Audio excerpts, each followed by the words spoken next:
Ma'am 8 years తర్వాత pregnancy వచ్చింది. Congrats. చాలా వీక్నెస్ ఉంటుంది. ఓకే. లిటరలీ కళ్ళు తిరగడము అవి బాగా ఎక్కువగా ఉంటుంది. ఇది కామన్ సిమ్టమ్ అమ్మ ప్రెగ్నెన్సీలో. మీకు ఫస్ట్ టైం వస్తుంది కదా, సో ఎర్లీ ప్రెగ్నెన్సీలో వీక్నెస్ అనేది కామన్ సిమ్టమ్. ఇది ఎందుకు అవుతుందంటే బాడీలో ఫస్ట్ ప్రొజెస్ట్రోజన్ హార్మోన్ అని బేబీని పెరిగే హార్మోన్, ఇది బేబీ డెవలప్మెంట్ హార్మోన్.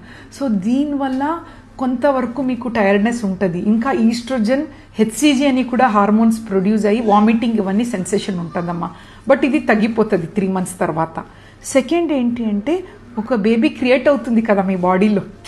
బేబీ ఎలా క్రియేట్ అవుతుంది? మీ న్యూట్రిషన్ వల్ల. సో మీ ఎనర్జీ అన్ని కొంచెం బేబీకి వెళ్తాయి. ప్లస్ ప్లాజెంటా కూడా క్రియేట్ అవుతూ ఉంటుంది, ఎందుకంటే బేబీకి ఆహారం అందాలి. థర్డ్ ఏంటి అంటే ఈ హార్మోన్స్ చేంజెస్ వల్ల ఎమోషనల్ డిస్టర్బెన్స్ కొంచెం ఉంటుంది. కొంచెం వామిటింగ్ సెన్సేషన్ ఉండటము, అన్నం తింటే తినలేకపోవటం. సో దీనివల్ల మీకు స్ట్రెస్ కానీ డిస్టర్బెన్స్ ఉంటుంది. సో మీకు ఏం చేయాలంటే షార్ట్ మీల్స్ అప్పుడప్పుడు ఏదైనా తింటూ ఉండండి. సెకండ్, ఫ్రీక్వెంట్ వాటర్ తాగుతూ ఉండండి.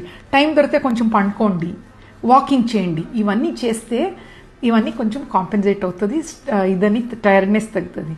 బట్ ఇది మీరు ఒక లైఫ్ క్రియేట్ చేస్తున్నారు కదా, కాబట్టి కొంతవరకు టైర్డ్నెస్ ఉంటుందమ్మా.